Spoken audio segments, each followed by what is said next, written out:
Mungkin adalah ibarat yang tepat karena tinggal menghitung hari 10 atau 11, mungkin seperti itu kalau ada perbedaan.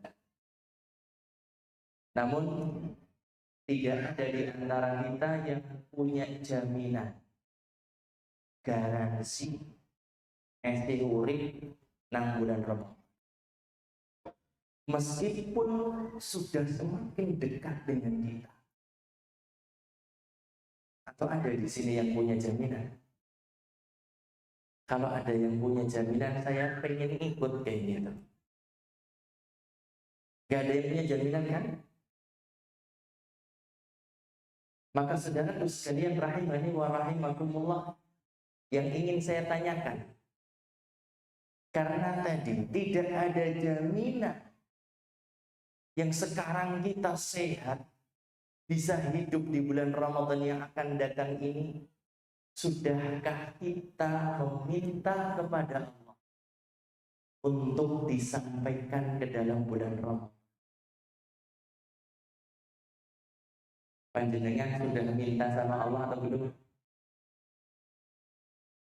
Panjenengan sudah minta sama Allah atau belum agar sampai di bulan Ramadan? Sudah, alhamdulillah. Yang belum, masih ada kesempatan untuk meminta dan memohon agar di bulan Ramadan yang akan datang ini dalam kondisi sehat walafiat, dalam kondisi prima untuk menjalankan kewajiban puasa dan juga amalan Ramadan yang lainnya. Bapak Ibu sekalian rahimani wa rahimakumullah, fenomena yang ada di masyarakat kita, semangat banget di awal Ramadan, namun itu tidak terlihat sampai pertengahan Ramadan,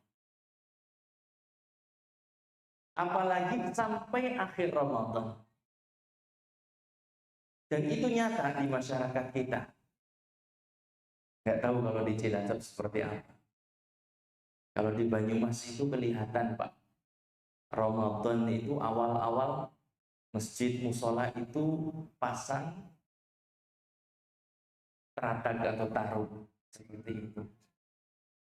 Namun 3 malam, 4 malam setelah itu kayaknya kok sepi. Akhirnya taruh itu pun dibongkar. Ada apa? Kenapa kok mereka bersemangat di awal Ramadan, kemudian tidak lagi bersemangat di pertengahan, tidak lagi bersemangat di akhirnya? Dan ini bocorannya. Istimewanya Ramadan itu di akhirnya, Pak. Istimewanya Ramadan itu di 10 hari terakhir, bukan di awal. Kenapa? Sebagian kita atau saudara-saudara kita bersemangat di awal Ramadan, kemudian hilang semangat itu. Satu di antara sebabnya adalah karena mereka tidak memiliki persiapan. Persiapan berupa ilmu atau persiapan yang lainnya. Seandainya mereka memahami bahwasanya indahnya Ramadan adalah di 10 hari yang terakhir, mereka akan merubah sikap mereka. Yang tadinya mereka semangat di awal, mereka akan rubah itu semangatnya di akhir. Saudaraku sekalian rahimani wa rahimakumullah, kebayang orang yang sepanjang tahun sebelum Ramadan 11 bulan itu ya, tidak pernah tahajud bareng 2 rakaat atau 3 rakaat witir. Kemudian di awal Ramadan langsung 11, yang jalankan 11, 23 yang langsung jalankan 23. Kira-kira akan bertahan berapa lama? Ini sebabnya jamaah. Kenapa mereka nggak sabar dalam peribadahan kepada Allah di malam-malam Ramadan? Kebanyakannya mereka karena apa? Tidak punya persiapan sama sekali. Beda halnya dengan orang-orang yang sudah terlatih, meskipun tidak sampai banyak rokaat, tetapi dia punya kebiasaan baik berupa menjaga witir di akhir malam. Misalnya 3 rakaat atau 2 rakaat plus 3 rakaat seperti itu. Insya Allah orang yang model semacam ini akan mampu dan siap untuk diajak terus dalam malam-malam Ramadan menjalankan apa?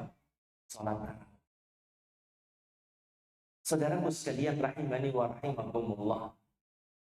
Jangan dikira Kanjeng Nabi Sallallahu Alaihi Wasallam beliau itu enggak persiapan ketika menghadapi Ramadan. Jangan dikira para sahabat radhiyallahu taala anhum enggak persiapan ketika menghadapi Ramadan. Kanjeng Nabi Sallallahu Alaihi Wasallam beliau itu luar biasa persiapan. Sampai Aisyah radhiyallahu taala anha beliau mengatakan, aku tidak pernah lihat Kanjeng Nabi Sallallahu Alaihi Wasallam puasa dalam 1 bulan lebih banyak dari puasa beliau di bulan Sya'ban. Ini kita di bulan Sya'ban ini. Kata Aisyah radhiyallahu taala anha, beliau mengatakan, aku tidak pernah dapati Kanjeng Nabi Sallallahu Alaihi Wasallam puasa sunnah lebih banyak dibandingkan puasa beliau di bulan Sya'ban. Sampai disebutkan kana yasumu Sya'ban kullah. Beliau Kanjeng Nabi Sallallahu Alaihi Wasallam itu berpuasa di bulan Sya'ban semuanya. Maksudnya di sini hampir semuanya. Dalam riwayat yang lain disebutkan kana yasumu Sya'ban illa qalila. Beliau itu berpuasa di bulan Sya'ban kecuali sedikit saja yang beliau tidak berpuasa di dalamnya. Ini dalam rangka persiapan. Di masyarakat kita itu ada istilah suran, ya Pak. Jawa, suran kertas. Suran itu apa? Kondisi antara hidup dan mati.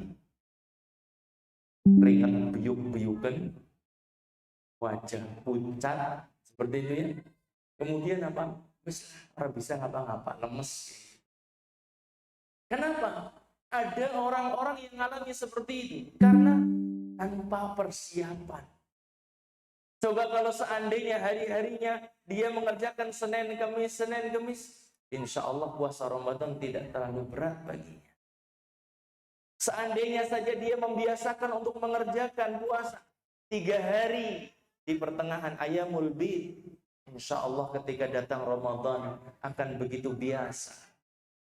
Apalagi kalau seperti yang dilakukan oleh sebagian orang tua. Kalau anak muda kayaknya jarang puasa.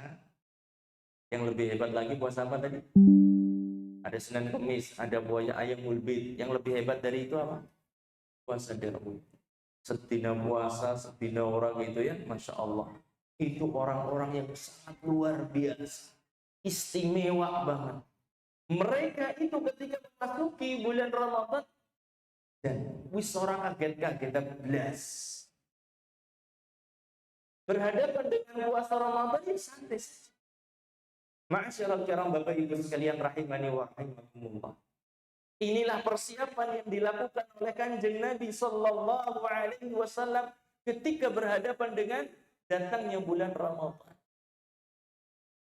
Generasi emas dari umat ini disebutkan kana yad'una Allah sittata ashhur an yuballighahum syahr Ramadan. Mereka para sahabat itu berdoa kepada Allah selama 6 bulan untuk disampaikan ke dalam bulan Ramadan. 6 bulan, coba bayangkan. Sebagian kita sudah masuk Sya'ban, bahkan kita sudah di akhir Sya'ban, 1/3 terakhir dari bulan Sya'ban, Banyak di antara kita yang belum minta kepada Allah, ya Allah sampaikan kami ke dalam bulan Ramadan. Kenapa mereka begitu semangat berdoa kepada Allah Subhanahu wa taala?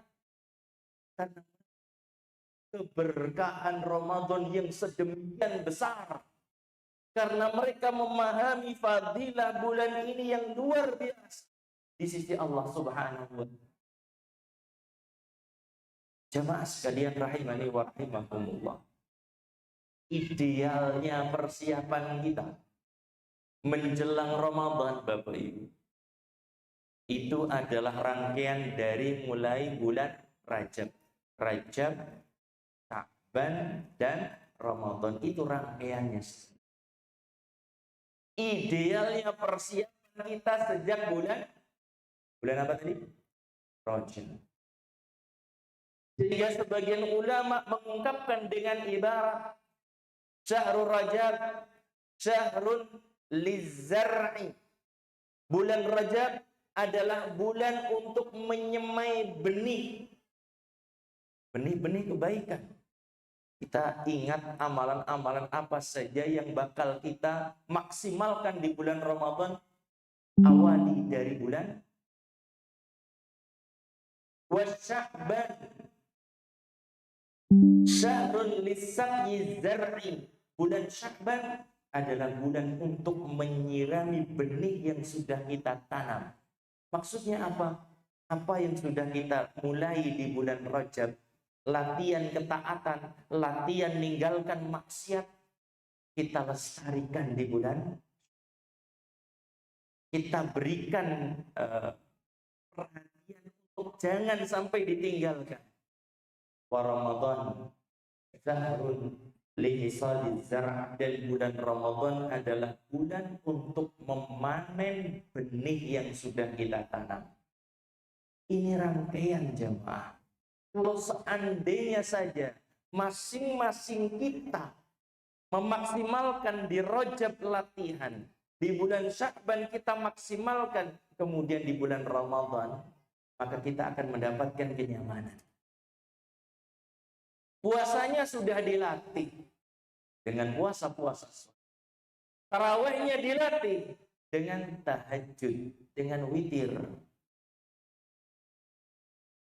Kemudian sedekahnya dilatih dengan senantiasa berusaha punya sedekah rutin tiap hari misalnya. Demikian juga tilawah Quran dilatih. Subhanallah, sesuatu yang sangat luar biasa nanti didapatkan oleh seorang di bulan Ramadan, yaitu apa? Kemudahan dalam beribadah. Jangan dipahami bulan Ramadan bulan di mana kita memanen, itu kemudian berarti kita lihat bulan Ramadan, bukan. Tetapi kita sudah punya ritme apa ya Pak ya? Jadi kita merasakan nyaman. Puasa gak terlalu berat karena sudah latih. Tilawah Quran digenjot di bulan Ramadan tidak terlalu berat karena apa? Sudah dilatih. Demikian juga ibadah-ibadah atau amaliyah-amaliyah yang lain. Bapak Ibu sekalian kaum muslimin dan muslimat rahimani wa rahimakumullah. Maka masih ada kesempatan 10 hari ke depan. Dan alhamdulillah insyaallah kita akan ketemu dengan waktu-waktu yang istimewa, waktu-waktu yang mustajab untuk berdoa. Sepertiga malam terakhir, di mana Allah Subhanahu wa taala mengatakan, "Man yad'uni fa astajiba lah." Siapa yang meminta, aku akan kabulkan. Subhanallah. Sepertiga malam terakhir, semoga nanti kita masih dibangunkan dalam kondisi sehat. Mohonlah kepada Allah Subhanahu wa taala agar kita disampaikan ke dalam bulan Ramadan. Besok kita akan ketemu lagi dengan azan dan iqamah. Doa bainal azan wal iqamah la turad. Doa antara azan dan iqamah tidak tertolak. Dan itu ada subuh, ada zuhur, ada asar, ada maghrib, ada isya. Manfaatkan. Ada 10 hari berarti kan 5 kali 10, ditambah lagi sepertiga malam terakhir, terus berdoa. Semoga Allah Subhanahu wa taala sampaikan kita ke dalam bulan Ramadan dalam kondisi yang terbaik. Kita semangat beribadah, fisik kita sehat. Karena apa artinya semangat besar, namun fisik kita kemudian dalam kondisi sakit. Ma'asyiral kiram rahimani wa rahimakumullah. Insyaallah kita akan sebutkan beberapa amalan yang itu terkait dengan bulan Ramadan. Yang pertama, amalannya adalah amalan yang sangat nampak dari bulan Ramadan, yaitu puasa di bulan Ramadan. Bapak Ibu sekalian rahimani wa rahimakumullah. Kanjeng Nabi sallallahu alaihi wasallam telah menyebutkan bahwasanya puasa Ramadan ini adalah satu ibadah yang akan mendatangkan pengampunan dosa. Akan mendatangkan pengampunan dosa. Beliau sallallahu alaihi wasallam bersabda, "Man shama Ramadhana imanan wa ihtisaban, ghufira lahu ma taqaddama min dhanbihi."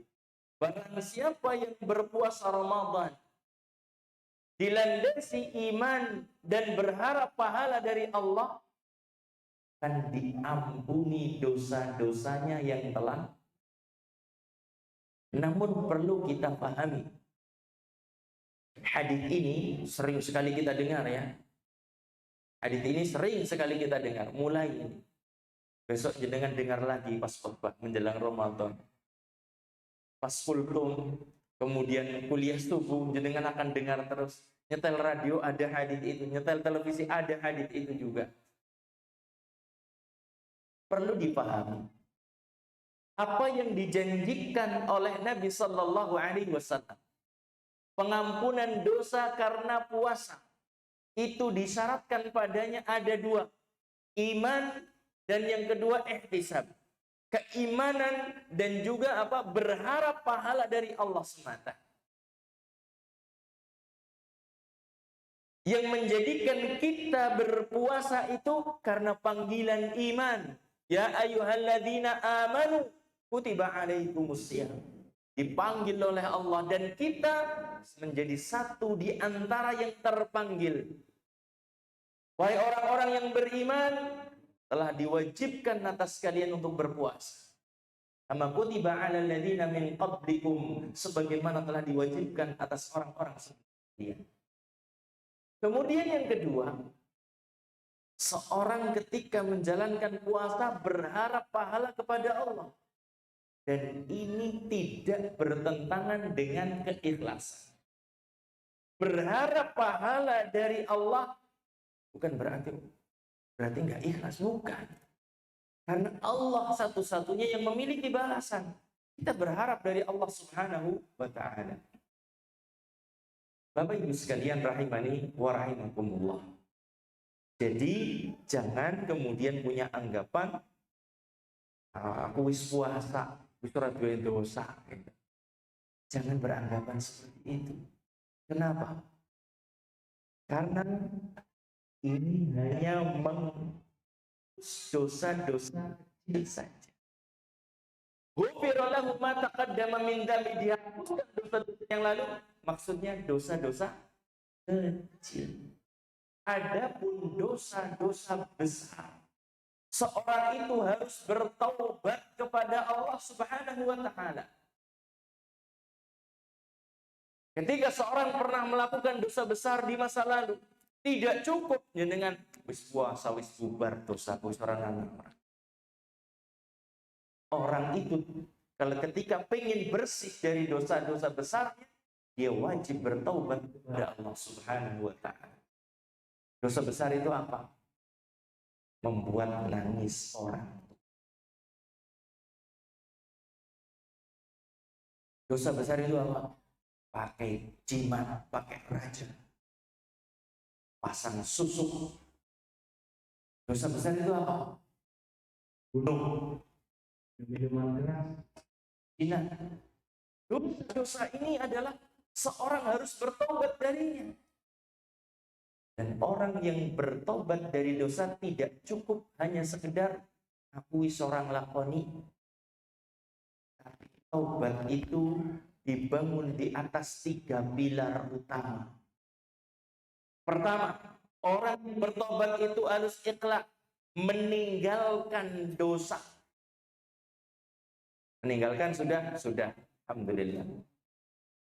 Yang kedua, ini yang kadang-kadang belum terjadi. Apa? Menyesal. An-nadam. Menyesal. Orang dikatakan bertobat ketika muncul penyesalan dalam dirinya. Kemudian yang ketiga adalah azam untuk tidak melakukannya lagi di masa yang akan datang.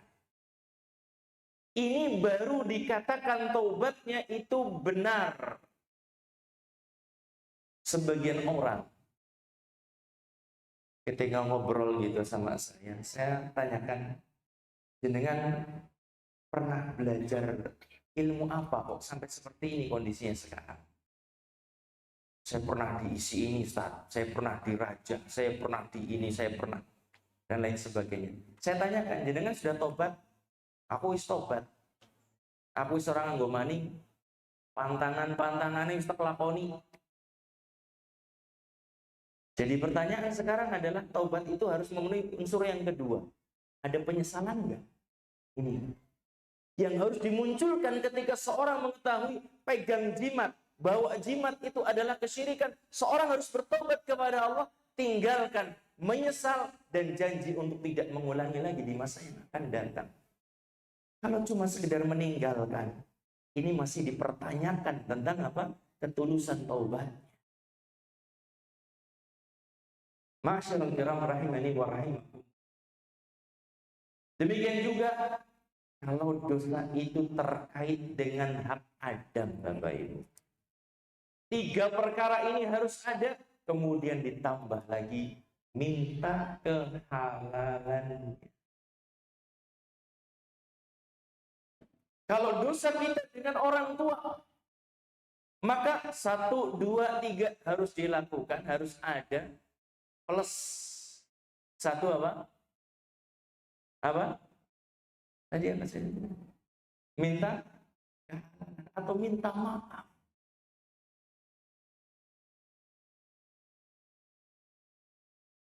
Berarti tertuntut untuk minta maaf sebelum Ramadan ya Ustaz. Seperti sebagian orang pada nge-share ya, broadcast minta maaf gitu. Apakah seperti itu? Yang saya perhatikan, ketika orang itu minta maaf melalui grup WA, itu minta maaf cuma sekedar pemanis di grup. Itu tidak ada ketulusan minta maaf. Minta maaf tulus itu enggak seperti itu caranya. Dan kadang-kadang yang terkirim di grup WA itu salah alamat. Dong tahu dua salah beuro. Maksudnya apa? Karo bojone sing petrengan terus bendina, orang jaluk ngapura, orang jaluk maaf. Sama suaminya yang kadang-kadang istrinya nggentak sing lanang kayak gitu. Nuwun saya mbok ana sinan kene gitu. Mohon maaf. Memang sengaja untuk nyinggung itu. Yang mungkin biasa kadang-kadang plak-plak sama yang perempuan sama istrinya gitu ya. Suka main tangan kepada istrinya, enggak minta maaf. Buat apa minta maaf lewat WA? Orang yang jauh temannya di Kalimantan, temannya di Jawa Timur, temannya di Jakarta, tahu ketemu be orang jaluk maaf. Sing nang pinggire gini. Sing perlu kita minta maaf kepadanya. Sama orang tua kita, sama istri kita, sama kakak kita, sama adik kita. Ini orang-orang yang harus kita minta maaf kepadanya. Karena apa? Semakin lama kita berkomunikasi, potensi kesalahan dan dosa semakin besar. Kita cuma bergrup sama grup alumni kuliah, alumni SMA. Sudah nyebar, nggak pernah ketemu, cuma ketemunya di WhatsApp aja. Minta maaf. Kira-kira tulus apa nggak minta maaf? salah alamat. Orang-orang yang di sekitaran kita ini loh yang perlu kita meminta maaf kepadanya sebagai kesempurnaan tobat kita dari kesalahan-kesalahan kita yang kita lakukan. Jemaah sekalian rahimani wa rahimakumullah. Jadi nanti ibu-ibu minta maaf sama suami. Suami pada minta maaf sama ibu-ibunya untuk nanti biar masuk Ramadan itu dalam kondisi hati itu bersih. Kalau hatinya bersih, enteng go ngibadah. Jaminan itu silahkan buktikan. Kalau panjenengan sudah taubat sama Allah terkait dosa-dosanya dengan sama Allah, kemudian jenengan tambah lagi dengan meminta maaf kepada orang-orang di sekitar panjenengan, jaminan insya Allah dengan akan lebih istimewa dalam memakmurkan bulan Ramadan yang akan datang. Ma'asyiral kiram, Bapak Ibu sekalian rahimani wa rahimakumullah. Jadi puasa ini akan mendatangkan pengampunan dosa.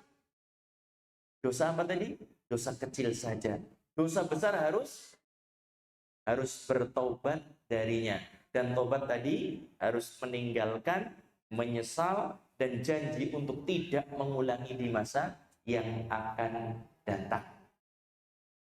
Amalan selanjutnya yang ada di bulan Ramadan, amalan istimewa yaitu qiyamul Ramadan atau salat tarawih. Salat tarawih ini disebutkan oleh Nabi Shallallahu Alaihi Wasallam fadilahnya mirip atau sama dengan puasa.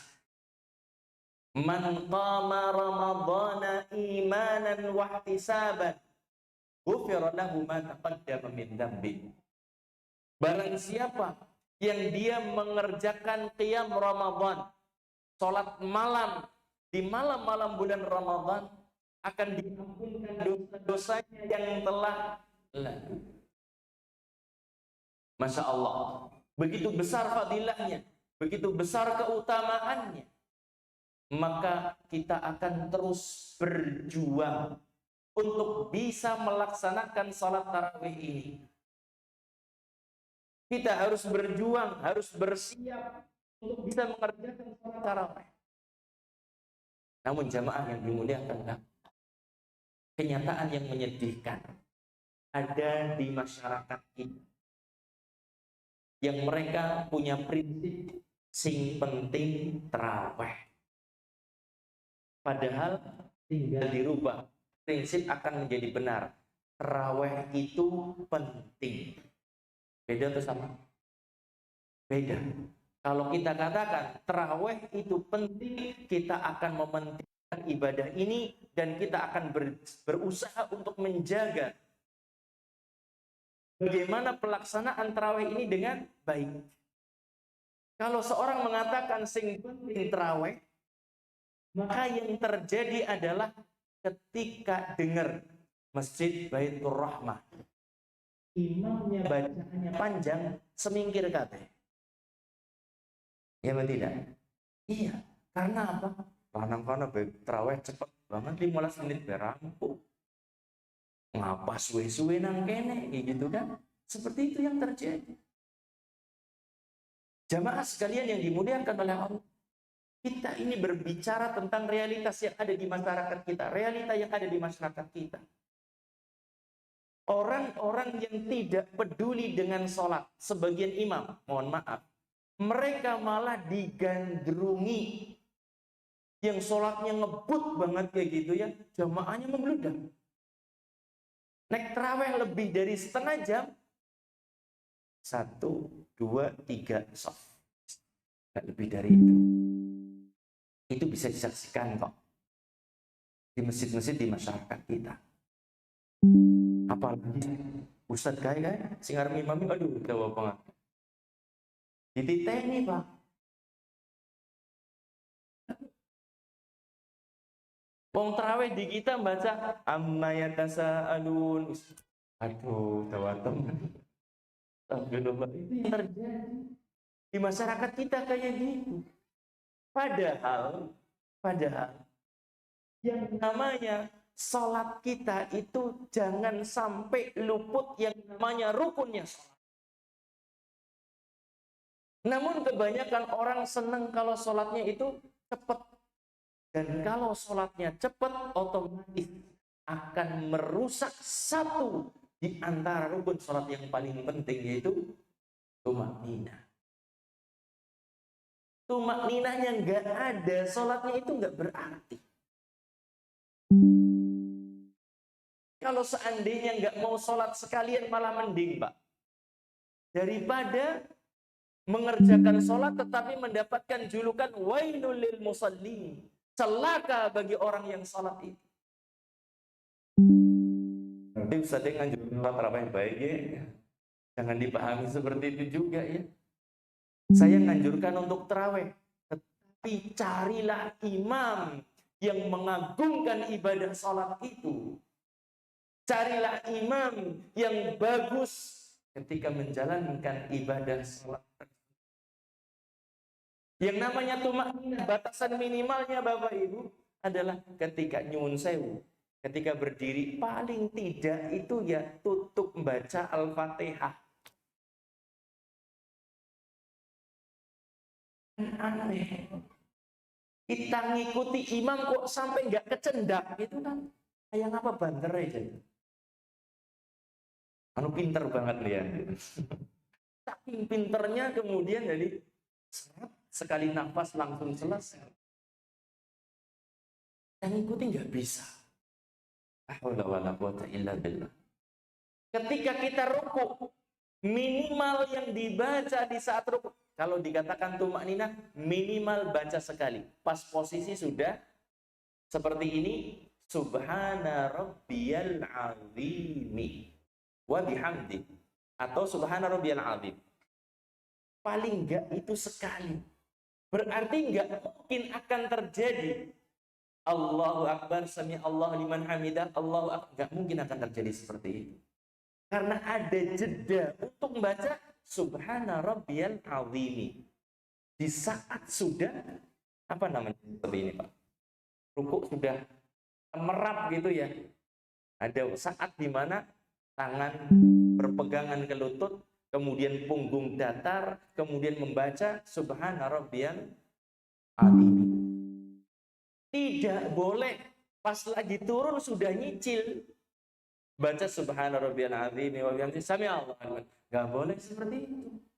Tidak boleh nyicil. Harus posisinya sudah seperti ini. Subhana rabbiyal azim baru sami Allah. Itu batasan minimalnya. Wajibnya sekali. Ketika berdiri dari rukuk, sami Allahu liman hamidah. Ketika sudah tegak, juga tidak boleh meninggalkan tumakninah. Tegak harus ada tumakninah. Dan minimalnya membaca Rabbana walakal hamdu. Paling singkatnya itu. Tidak boleh kurang dari itu. Ma'asyiral kiram rahimani wa rahimakumullah. Sebagian jamaah bertanyanya seperti itu. Ustaz, kami itu biasa mengerjakan tarawih 23. Kalau tarawih di tempat yang lain yang 11 bagaimana? Demikian juga jamaah yang 11 bertanya, kalau kita tarawih di belakang imam yang 23 bagaimana? Saya katakan, kalau imamnya menjaga tumakninah di dalam sholat, ikuti saja. 11 ikuti, 23 ikuti. Kalau seandainya imamnya itu yang suka kebut-kebutan, jangan diikuti. 11 ataupun 23. Cari yang lain. Dan enggak masalah. Saya punya pengalaman. Pengalamannya qadarullah di Cilacap ini, tapi enggak di kota. Dulu saya ngisi di daerah sebelum Sidarja. Buka bersama di sana. Ngisi buka bersama di daerah Sidarja. Buka kajian, kemudian buka bersama. Saya ditawarkan, Ustaz, tarawih di sini sekalian. Saya kemalaman lah, saya mau pulang aja. Perjalanan sekitar 2 jam sampai tempat saya, sampai rumah saya. Nanti saya singgah di Cilacap, saya akan sholat di sana, insya Allah, tarawih di sana, insya Allah. Saya nyoba bertanya kepada yang di situ. Ternyata imamnya yang di masjid itu. Masjid parkirannya luas. Saya nggak sebutkan. Masjid parkirannya luas, bagus masjidnya kayak gitu. Saya tanyakan, Pak, di sini terawihnya berapa? 11 atau 23? Mas, 11 belang kasing teka. Jawabannya kayak gitu. Apa maning 23? Subhanallah. Saya bukan mau menghindari, kalau 23 saya ikuti 23, nggak ada masalah. Kalau 11 saya ikuti 11 kayak gitu. Karena apa? Fadilahnya jemaah. Sholat tarawih bersama imam dari awal hingga akhir itu dicatatkan pahala sholat semalam suntuk. Man qama ma'al imam hatta yansarifa kutiba lahu qiyamul lailah. Barang siapa yang sholat malam di bulan Ramadan bersama imam sampai selesai, dicatatkan baginya pahala sholat semalam suntuk. Nabi tidak menyebutkan siapa yang mengerjakan 11 rakaat bersama imam, atau menyebutkan siapa yang mengerjakan 23 rakaat bersama. Enggak. Nabi menyebutkan siapa yang mengerjakan sholat tersebut bersama imam sampai selesai. Maksudnya dari awal hingga witir. Jangan medot.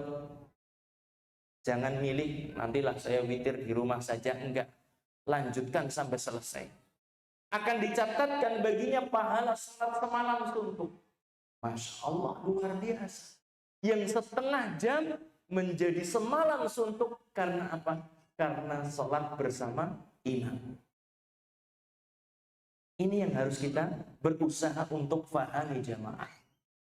Jangan sampai alergi dengan bilangan jumlah rakaat, jangan sampai. Aku tahu penganut sing 11 anti kon salat sing 23. Yang 23 kayak anak jamaahmu kan kene jamaah sing 23. Enggak seperti itu caranya. Mari kita tingkatkan kualitas. Karena sebagian orang berpegang ini sunnah Nabi 11 itu. Tapi lupa, cuma berpegang kepada bilangan saja. Tidak melihat bagaimana praktek Nabi SAW ketika mengerjakan 11 rakaat. Ketika Aisyah radhiyallahu anha menjelaskan tentang sholat Nabi yang 11 rakaat, beliau itu langsung memberikan tanbih. La tas'al an husnihinna wa tulihinna. Jangan kamu tanya tentang bagusnya sholat Nabi. Jangan kamu tanya tentang panjangnya sholat Nabi sallallahu alaihi wasallam. Karena dalam beberapa riwayat disebutkan sholat Nabi sallallahu alaihi wasallam itu luar biasa, Pak. Luar biasa. Rakaat pertama Al-Fatihah plus Al-Baqarah plus An-Nisa plus Ali Imran. Baru ruku. Jal kepriwe? Hah? Jajal kepriwe? Gak kebayang kan? Gak kebayang. Makanya jangan ngotot dengan 11 rakaat ini sunnah Nabi. Karena apa? Di sana ada kualitas yang ditunjukkan oleh Nabi SAW. Sehingga sahabat Umar, beliau apakah tidak paham bahwasanya Nabi sholatnya itu memilih 11, kemudian beliau mengumpulkan para sahabat ngerjakan dengan 23? Paham kan? Beliau tahu, tapi ada pertimbangan di sana. Yang semangat ketika itu orang-orang sudah agak turun, sehingga beliau menginisiatif untuk apa? Menambah jumlah rakaat, tetapi sholatnya dibuat pendek-pendek.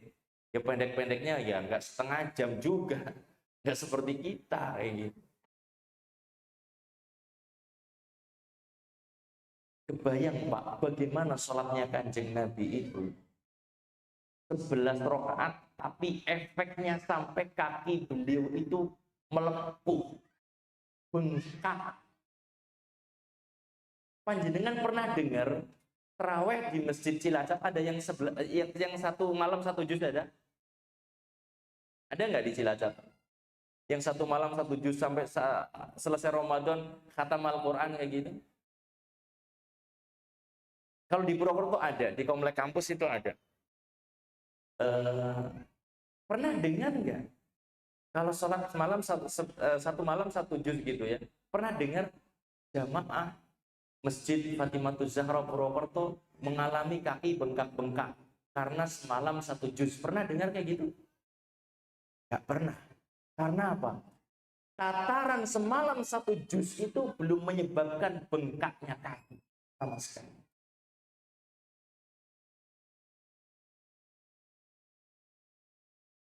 Padahal Nabi Shallallahu Alaihi Wasallam disebutkan oleh Aisyah nggak pernah melebih dari 11 rakaat. Tetapi qama minal lail hatta tatafattar qadamahu. Beliau sholat malam sampai kedua kaki beliau itu bengkak. Alaihi salatu wassalam. Subhanallah. Karena apa? Lamanya berdiri. Saking lamanya berdiri. Padahal Nabi SAW itu telah diampuni semua. Sehingga Aisyah pun bertanya, "Alaysa qad ghafarallahu laka ma taqaddama min dzambika wa ma ta'akhkhar?" Wahai Kanjeng Nabi, bukankah kesalahanmu yang lalu yang akan datang semuanya telah diampunkan oleh Allah? Maka apa kata beliau? Afala akunu 'abdan syakura? Tidak boleh jadi hamba yang bersyukur kepada Allah. Maka jamaah sekalian yang dimuliakan oleh Allah, tugas kita adalah mari lakukan pembenahan. Kita tingkatkan pemahaman kita terhadap sholat tarawih ini. Sholat tarawih itu penting. Jangan sing penting sholat tarawih. Kita rubah pemahaman itu. Semoga Allah Subhanahu wa Ta'ala memudahkan kita untuk bisa memaksimalkan sholat tarawih nanti di Ramadan yang akan datang. Amin ya Rabbal Alamin. Selanjutnya, amalan yang ketiga yang nanti bisa kita maksimalkan di bulan Ramadan adalah sedekah atau sedekah bahasa kita. Mari kita tumbuhkan di bulan Ramadan itu jiwa dermawan. Karena Kanjeng Nabi Shallallahu Alaihi Wasallam telah memberikan keteladanan luar biasa. Disebutkan karena Nabi Sallallahu Alaihi Wasallam ajwadan nas wa ajwadu ma yakun fi Ramadan hina yalqahu Jibril. Adalah Kanjeng Nabi Sallallahu Alaihi Wasallam adalah sosok yang sangat dermawan. Nabi itu sosok yang sangat dermawan dan akan sangat dermawan ketika di bulan Ramadan saat malaikat Jibril senantiasa datang setiap malam kepada Nabi Sallallahu Alaihi Wasallam. Bapak Ibu sekalian rahimani wa rahimakum, kedermawanan itu adalah sifat yang terpuji. Bakhil adalah sifat yang tercela. Allahumma inni a'udzubika minal bukhli. Di antara doa Nabi Sallallahu Alaihi Wasallam adalah, ya Allah, aku berlindung kepadamu dari sifat bakhil. Beliau berlindung dari sifat yang tentunya ini adalah sifat yang tercela. Kebalikan dari bakhil adalah kedermawanan. Jamaah sekalian yang dimuliakan, ketahuilah bahwasanya sedekah ini juga merupakan satu di antara amalan pelebur dosa. Sedekah itu satu di antara amalan yang dikabarkan oleh Nabi Sallallahu Alaihi Wasallam sebagai pelebur dosa. Beliau Sallallahu Alaihi Wasallam bersabda, "Ala adulluka ala abwabil khair." Maukah aku tunjukkan engkau kepada pintu-pintu kebaikan? Maka beliau Sallallahu Alaihi Wasallam mengatakan, di antara pintu kebaikan yang ditunjukkan oleh beliau mengatakan, as-saumu junnatun. Puasa itu merupakan perisai. Puasa itu perisai bagi seorang hamba dari berbagai macam kejelekan. Ketika seorang berpuasa, dia seorang tersebut akan apa? Akan terjaga dari berbagai macam dosa. Karena di saat seorang berpuasa itu fisiknya agak melemah sehingga dorongan untuk melakukan dosa itu berkurang dengan puasanya. Kemudian Nabi mengatakan wasadaqatu tudfi'ul khati'ah kama yudfi'ul ma'un nara. Dan sedekah itu akan menghapuskan dosa sebagaimana air bisa memadamkan api. Gambarannya seperti itu kata Nabi Sallallahu Alaihi Wasallam. Sedekah di bulan Ramadan adalah Kalau bahasa kita juga tikel matikel gitu ya. Berlipat ganda pahalanya. Karena apa? Kita sedekahi adalah orang-orang yang sedang berpuasa. Yang kita sedekahi orang-orang yang tunduk dan taat kepada Allah. Maka itu akan menjadikan pahala berlipat ganda sedekah yang kita lakukan tersebut. Namun ada ancaman serius nih di zaman kita sekarang ini, karena adanya setiap orang punya kamera, setiap orang punya medsos. Ini ada ancaman serius. Ancaman seriusnya apa? Pamer sedekah. Ini bisa menjadi petaka. Kalau seandainya panjenengan itu takmir masjid dan jenengan tertuntut untuk laporan, ya enggak masalah. Tetapi kalau itu amale panjenengan pribadi, alhamdulillah keluarga Pak ini sore ini bisa berbagi dengan 250 santri atau 150 anak yatim misalnya, seperti itu. Ini berbahaya, sangat riskan. Kalau panjenengan menjadi pejabat, kemudian memang itu ada dana alokasi dari pemerintah seperti itu, ya memang tugasnya panjenengan laporan. Jenengan diamanahi untuk menyalurkan bantuan, itu ya dilaporkan. Tetapi kalau amal pribadi ini yang perlu kita jaga kerahasiaannya. Kata Nabi Shallallahu Alaihi Wasallam, "Shadaqatus sir tudfi'u ghadabar Rabb." Sedekah yang sembunyi-sembunyi bisa memadamkan murka Allah Subhanahu wa taala. Dan ketahuilah, sedekah itu enggak harus dengan yang besar. Sampai Nabi Shallallahu Alaihi Wasallam mengatakan, "Ittaqun nara walau bisyikki tamratin." Jagalah dirimu dari api neraka meskipun hanya dengan separuh kurma. Sebutir kurma harganya berapa?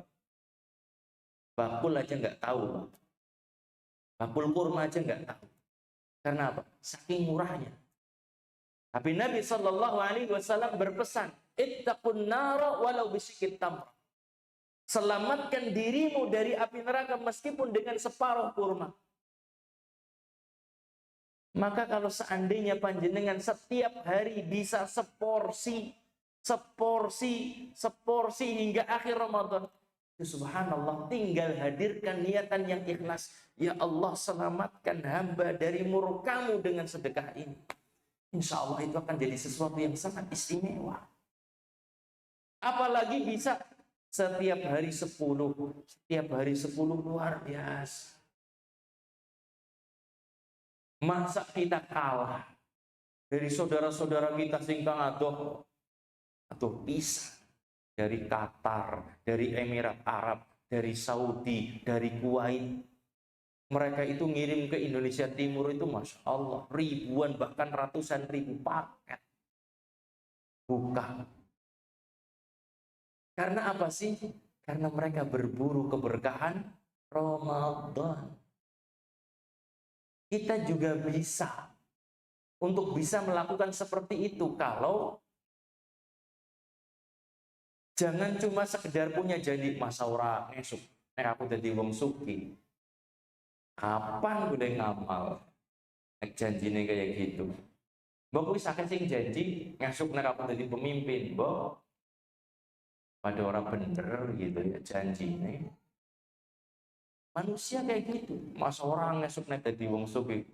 Bantu banget. Kuncinya adalah kita mau berlatih. Apa yang kita bisa lakukan? Sehari bisa setengah porsi berarti ya 2 hari kita beri 1 porsi untuk dikasihkan. Kalau setiap kita seperti itu, Masya Allah. Saya cerita pengalaman ketika di Yaman itu.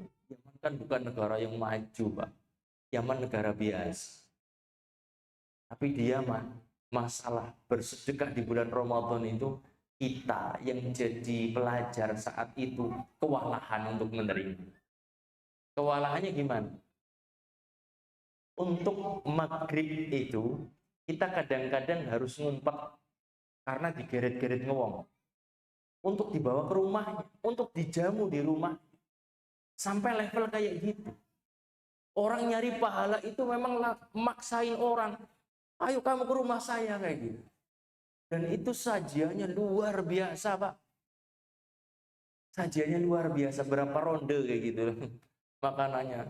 Masya Allah, sekomplit buah yang istimewa, makanannya, kambingnya, ayamnya, ya, bubur dagingnya, subhanallah, luar biasa sekali.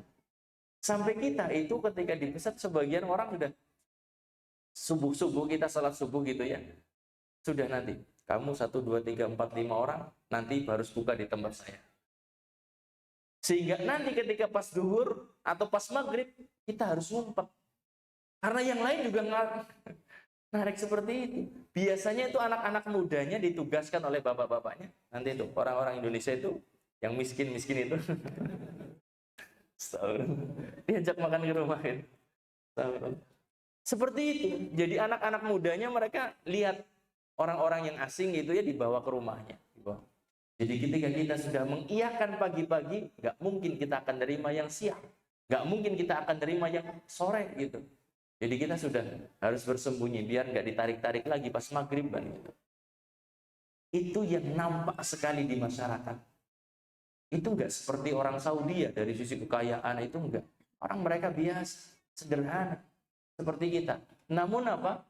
Jiwa kedermawanannya itu luar biasa, Masya Allah. Luar biasa.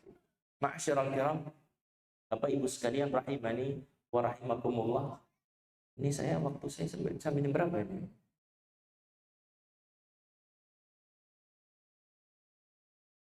Nek saya ngomong gampang Pak, tapi jenengan kuat atau ora gitu. Bener, kalau saya ngalami sendiri ketika duduk ya di majelis itu kesel, tapi kalau berbicara gak ada keselnya gitu. Insya Allah kita cukupkan, kita buka mungkin apa namanya tanya jawab seperti itu saja untuk melengkapi materi yang tadi mungkin ada yang kurang dan lain sebagainya. Jadi kita sebutkan tadi perlunya kita persiapan menghadapi Ramadan dan juga kita sebutkan ada 3 amalan yang nanti perlu kita maksimalkan di bulan Ramadan. Untuk selanjutnya mungkin ada pertanyaan dari materi yang saya sampaikan, saya persilahkan. Ada pertanyaan di depan ini.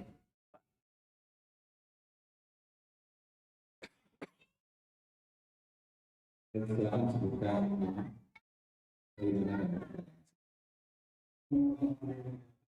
Waalaikumsalam warahmatullahi wabarakatuh.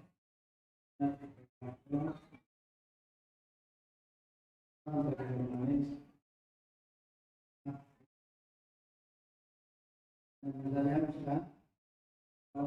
sudah mengikuti iman,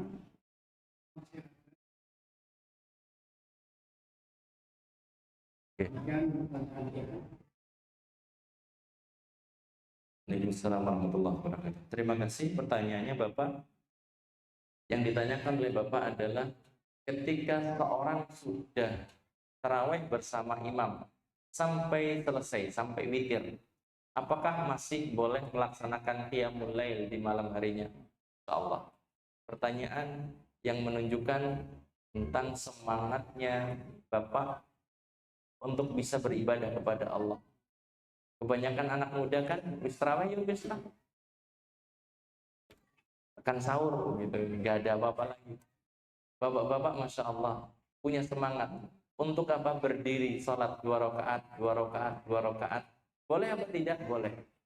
Melakukan qiyamul lail atau tahajud. Namun wallahu a'lam, sepanjang yang saya ketahui tidak perlu ada witir lagi. Jenengan 2 rakaat, 2 rakaat, 2 rakaat, 2 rakaat semampu panjenengan. Tidak perlu ada witir lagi karena dalam hadis disebutkan fil lailah, tidak ada 2 witir dalam satu malam. Wallahu a'lam bishawab. Seperti itu ya. Gini, monggo silakan. Waalaikumsalam warahmatullahi wabarakatuh. terutama tadi saya mendengarkan bahwa di akhir Ramadan itu insya Allah nilainya jauh lebih besar dari awal tidak. Cuma saat permasalahannya kan di akhir Ramadan. Saya tuh bingung gitu Ustaz. Kalau di akhir Ramadan itu kan kita biasanya orang-orang yang dari luar kota itu mudik gitu ya Ustaz ya. Jadi ada perjalanan bahkan itu waktu hari kalau padahal saya juga merasa gitu kan ya dengan apa ibadah tarawih sholat malam karena kan kadang sampai gitu ya sampai kadang sempat. Nah itu seperti apa yang bisa kita itu tidak apa karena kan memang sudah menjadi budaya ya. Dan kalau kita nggak pulang itu kayak gimana sama orang tua gitu. Nah tips dan triknya biar kita bisa tetap ibadahnya itu jalan di perjalanan kita juga yang juga bermakna seperti apa yang kita lakukan. Terima kasih. Pertanyaannya, yang ada di masyarakat kita itu tradisi mudik, silaturahmi dengan keluarga. Yang ditanyakan ibu adalah bagaimana nanti ketika kita mudik meninggalkan taraweh karena perjalanannya mungkin semalam suntuk atau bahkan mungkin sebagainya sehari semalam. Bagaimana? Kalau seandainya memang momen mudik tersebut adalah momen yang baik untuk silaturahmi dengan keluarga, dengan orang tua, kemudian kakak dan keluarga besar, maka lakukanlah mudik tersebut.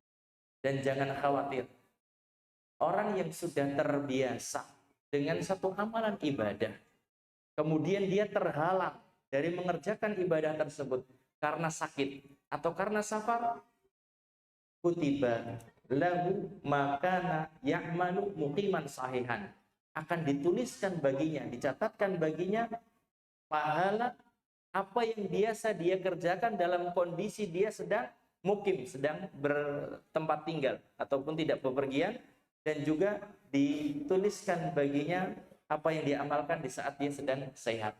Kalau orang kena sakit kan terhalang, nggak bisa taraweh, tapi dia rutin mengerjakan taraweh, maka insya Allah dia tetap mendapatkan pahala di malam tersebut. Karena fadilah untuk bersilaturahmi, bertemu dengan keluarga itu sangat besar, maka insya Allah tidak mengapa dilakukan yang semacam ini. Namun kalau seandainya misalnya masih bisa bertemu dengan keluarga di tanggal 2-3 Syawal gitu ya, ya bisa diakhirkan. Tahun inilah cita-cita wis 40 tahun bisa ke tahun misalnya, burung tahu iktikaf, niat iktikaf nang Cilacap sing kondusif misalnya seperti itu. Iktikaf tahun ini, setelah ini iktikaf kemudian baru pulang ke kampung halaman. Itu juga bisa dilakukan seperti itu. Wallahu a'lam. Ada yang lain lagi? Silakan.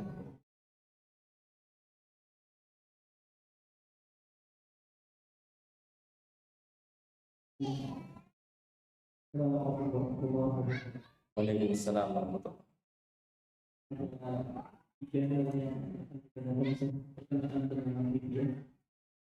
pertama, apakah kita membayar fidyah atau Ramadan, atau kita harus membayar fidyah di akhir. Jadi yang pertama. Kemudian yang kedua, apakah fidyah itu boleh diberikan untuk orang yang sudah meninggal, atau apakah yang harus membayar alasannya Indonesia itu boleh dibayarkan dengan ini yang kedua. Kemudian yang ketiga, apakah orang-orang yang membayar fidyah? dirunut ya satu-satu. Pertama tadi apa? Apakah boleh Fidyah di awal atau di akhir gitu ya. Allah a'lam terkait dengan masalah pembayaran fidyah, boleh dilakukan di awal, boleh dilakukan di pertengahan, ataupun setiap harinya dicicil seperti itu, atau di akhirnya nggak ada masalah. Yang penting hitungannya pas, hitungan hari utangnya berapa, yang bayarnya segitu, seperti itu. Dirapel bisa, di awal pun bisa, di awal Ramadan misalnya, kemudian dia punya orang tua yang sudah tidak bisa berpuasa karena sudah sepuh, bukan karena sakit, dia sudah tua saja gitu, sudah berat untuk berpuasa, maka dia mengundang misalnya kemungkinan 1 bulan penuh dia nggak mengerjakan. Maka kumpulkan 30 orang, dikasih makan, dikenyangkan semuanya. Misalnya seperti itu, makanan siap saji. Atau kalau membayar, bayarlah dengan setengah dari ukuran zakat fitrah. Fidyah itu setengah dari ukuran zakat fitrah, 1,5 kilogram berarti ya. Kalau kita mengeluarkan zakat fitrah 3 kilo, ya setengahnya. Wallahu a'lam seperti itu. Kemudian yang kedua, orang yang sudah meninggal boleh. orang yang sudah meninggal, apakah itu dibayarkan fidyah? Wallahu a'lam. Kalau seandainya dia itu orang yang meninggal, kemudian dia punya utang puasa, maka dibayarkan. Wallahu a'lam bishawab. Kalau dipuasakan oleh ahli warisnya, sepanjang yang saya ketahui itu adalah puasa yang dinadarkan. Puasa yang dinadarkan, bukan puasa Ramadan. Kalau puasa Ramadan cukup untuk dibayarkan fidyah darinya. Wallahu a'lam. Dan yang ketiga, Orang yang boleh membayar fidyah itu adalah yang pertama, orang yang menyusui, orang yang hamil. Orang yang menyusui, orang yang hamil. Sebagian ulama berpendapat boleh membayar fidyah.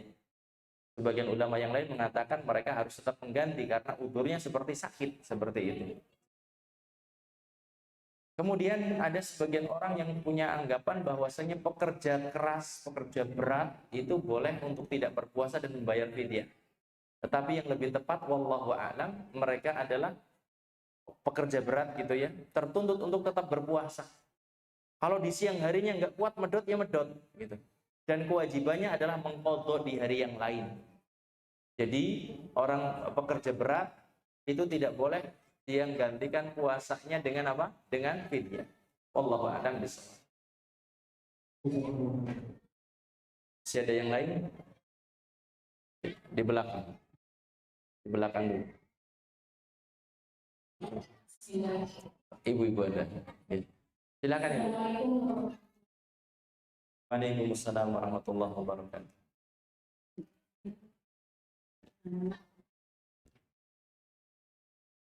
Kan dalam bulan Ramadan itu melakukan ibadah-ibadah yang orangnya sudah yang sholat tarawih, lakukan tadarus. Tadarus itu apakah biasanya di masjid menggunakan suara luar? Harus terdengar di toa,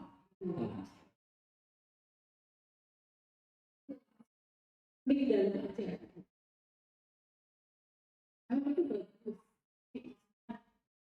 Juga ada waktu beristirahat. Itu gimana sih? Kalau di pencerahan,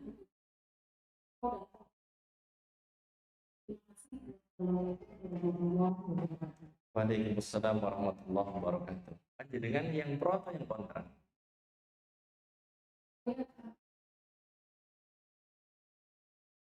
Betul, tadarusnya caranya yang seperti itu yang dikeraskan dengan pro atau kontra?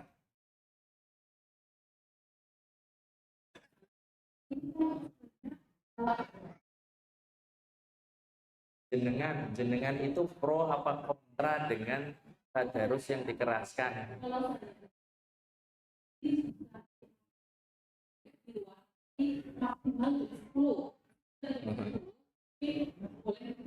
Kalau jam 10 itu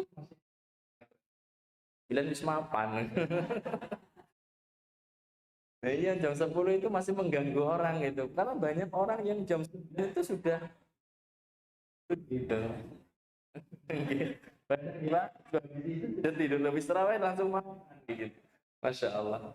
Jadi terkait dengan tadarus, ini memang diantara amalan yang harus kita perbanyak di bulan Ramadan. Namun tentunya kita harus mempertimbangkan pertama niatan kita ketika tadarus Al-Quran, niatan untuk mencari pahala sebanyak-banyaknya, ya. Karena di bulan Ramadan ini bulan diturunkannya Al-Quran. Kanjeng Nabi telah memberikan keteladanan. Beliau khatam 2 kali Al-Quran bersama malaikat Jibril di akhir hayat beliau. 2 kali khatam Al-Quran. Jamaah sekalian rahimani wa rahimakumullah. Ingat perhitungan, nanti kita akan semangat baca Al-Quran. Perhitungannya gimana? 1 baris dari Al-Quran itu rata-rata 30 huruf sekian. 1 baris. Ke bawahnya ada 15. Berarti 450-an. Per muka. Per muka itu sudah 450. Pahalanya berapa? Kalau ada 450?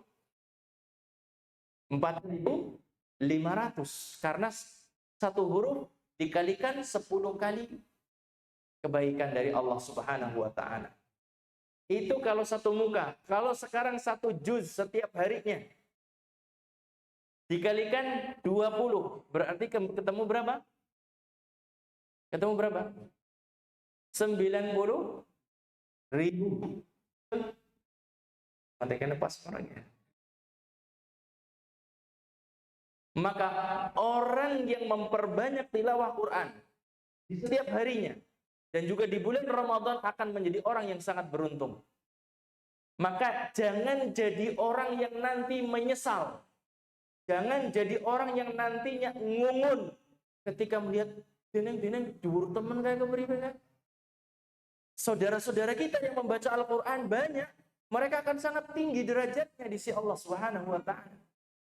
Akan dibedakan dengan kita yang kita bacanya kadang-kadang dan lain sebagainya. Ini yang harus kita pahami. Jadi kita harus meluruskan niat untuk membaca Al-Quran, cari pahala sebanyak-banyaknya. Cari pahala sebanyak-banyaknya. Kemudian, yang kedua, untuk menjaga keikhlasan, tidak perlu diekspos. Tidak perlu diekspos. Kalau untuk jamaah di grup WA warga gitu ya, mari Bapak Ibu kita tadarus di masjid, silahkan.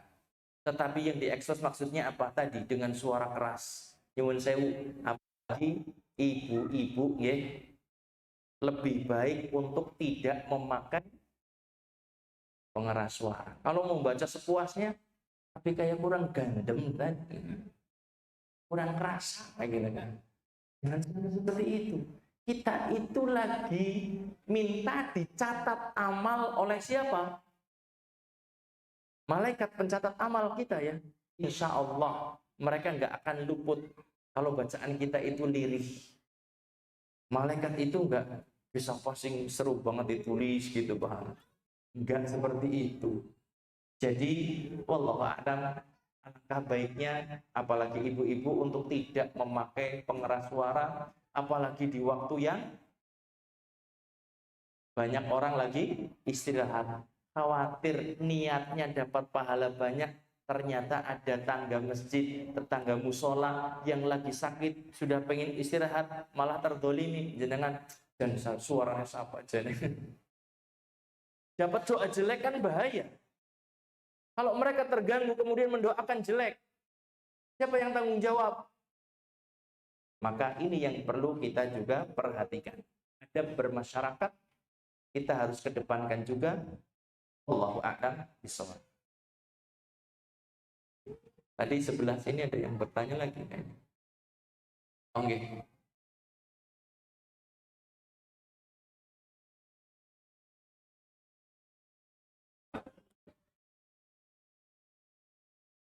Assalamualaikum warahmatullahi wabarakatuh. Waalaikumsalam warahmatullahi wabarakatuh. Yang mau saya tanya mengenai puasa di bulan Ramadan. Jadi bulan Ramadan puasa lagi sholat waktu kita ini bolong-bolong puasa kita dari Ramadan gimana? Terima kasih. Nah, bagaimana puasanya orang yang sholatnya itu bolong-bolong? Maksudnya bolong-bolong ini kadang-kadang sholat, kadang-kadang tidak. Ketahuilah bahwasanya Islam itu punya batasan minimal. Islam itu punya batasan minimal. Batasan minimalnya apa? syahadat, dan sholat. Itu batasan minimal. Karena Kanjeng Nabi Shallallahu Alaihi Wasallam menghukumi orang yang tidak mengerjakan sholat itu bukan muslim. Jadi ketika kita mau mengerjakan amalan-amalan, tadi kan kita sudah punya syahadat, kemudian sholat, mau mengerjakan zakat, mau mengerjakan haji dan lain sebagainya, dua hal ini harus komplit dulu. Syahadat dan sholat itu harus ada. Kalau tidak, maka bokur kesel tok. Cuma sekedar capek saja. Sudah capek, sudah lelah, letih, lapar, kemudian ternyata tidak dapat balasan apa-apa. Wallahu a'lam bishawab, seperti itu. Masih ada lagi? Atau cukup? Satu lagi? Silakan, Pak.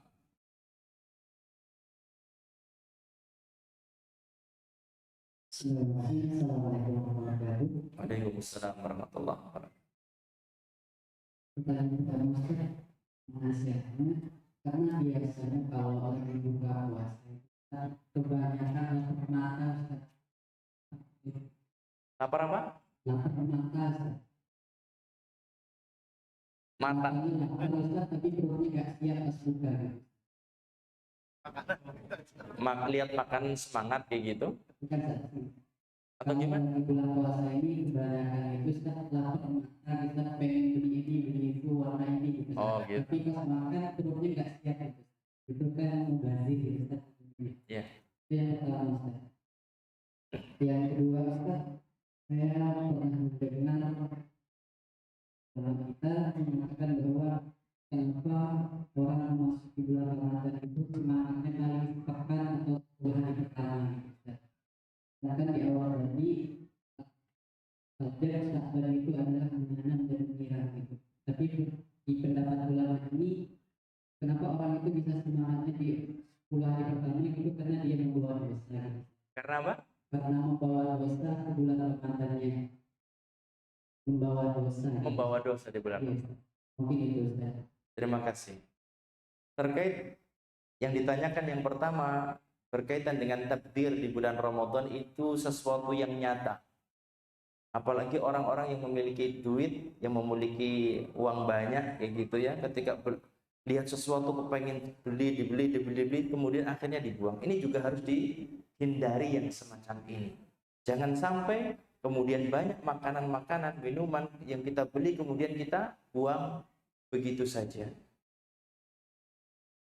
Karena sesungguhnya takdir ini diantara perbuatannya syaitan. Innal mubadzirina kanu ikhwana syayatin. Sesungguhnya orang-orang yang suka melakukan takdir, melakukan sesuatu yang sia-sia, itu adalah temannya syaitan. Kemudian yang kedua, terkait dengan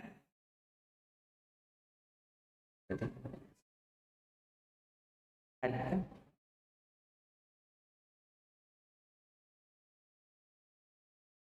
karena bawa dosa, betul. Makanya saya tadi katakan penekanannya terkait dengan masalah apa? Bertobat sebelum masuknya bulan Ramadan, itu kita perlu tekankan itu. Yang namanya manusia itu tenaganya terbatas, waktunya terbatas. Sesuatu yang terbatas ini kemudian kita gunakan untuk maksiat, otomatis sisa-sisa saja untuk melakukan ketaatan. Sehingga berat sekali untuk melakukan ketaatan, karena tinggal sisa tenaga, tinggal sisa waktu. Berat untuk dibawa menjalankan ketaatan kepada Allah Subhanahu wa taala. Maka yang dilakukan oleh para ulama, di antara yang dinasihatkan oleh mereka adalah perbaiki taubat menjelang Ramadan. Dengan tadi, perbaiki taubat itu dengan yang tadi saya sebutkan 1, 2, 3. Meninggalkan, tumbuhkan penyesalan. Orang bisa menyesal melakukan dosa itu dengan apa? Tahu ancamannya. Tahu betapa besar ancaman dari Allah, dari Rasulullah SAW untuk pelaku dosa tersebut. Kemudian yang ketiga, janji untuk tidak mengulanginya lagi. Maka dengan perbaikan taubat, kita harapkan nanti akan ringan untuk menjalankan ibadah dan ketaatan kepada Allah Subhanahu wa taala. Mungkin ini saja yang bisa kita bahas di kesempatan majelis kita malam hari ini. Bahagia sekali panjenengan belajar bersama terkait hal-hal amaliyah Ramadan dan beberapa perkara yang tadi sudah kita dengar bersama penjelasannya. Semoga apa yang kita bahas menjadi ilmu yang bermanfaat bagi kita semuanya, yang nantinya kita dimudahkan untuk memaksimalkan kebaikan pahala di bulan Ramadan. Amin ya rabbal alamin. Demikian juga kita meminta kepada Allah Subhanahu wa taala semoga kilang Cilacap namanya, kilang Pertamina Internasional di Cilacap ini semakin maju, semakin membawa kebaikan bagi warga Cilacap pada khususnya dan juga bagi Indonesia pada umumnya. Amin ya rabbal alamin. Ini saja yang bisa saya sampaikan, kurang lebihnya mohon maaf, yang benar dari Allah, salah keliru dari saya pribadi kita akhiri. Subhanakallahumma wa bihamdika asyhadu an la ilaha illa anta astaghfiruka wa atubu ilaik. Billahi taufiq hidayah. Assalamualaikum warahmatullahi wabarakatuh. Waalaikumsalam warahmatullahi wabarakatuh. Biasa kita sekali semua kita menyambut